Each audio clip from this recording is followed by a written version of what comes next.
JavaScript started life as a simple little language intended to add a few interactive features to web pages.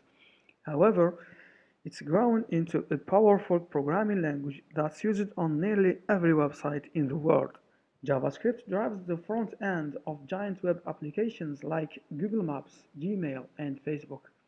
It's even capable of running on the backend as a super fast web server.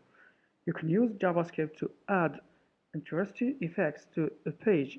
Check out this page, which animates as you scroll.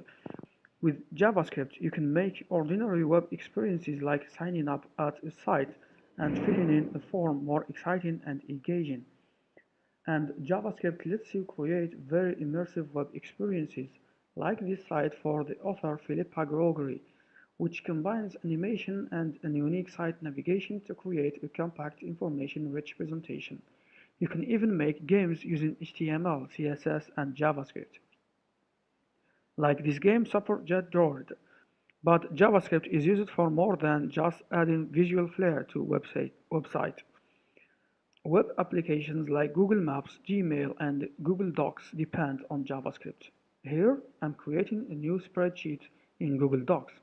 Every part of the process, from creating a new document to titling it to adding numbers and calculations, uses JavaScript. But JavaScript isn't just limited to the web browser. It turns out that JavaScript can even be used on web servers. Node.js is a popular choice for server-side development. It offers great performance and easily handles lots of simultaneous users. It's a favorite of big companies like Walmart, PayPal, LinkedIn, Netflix, and Groupon.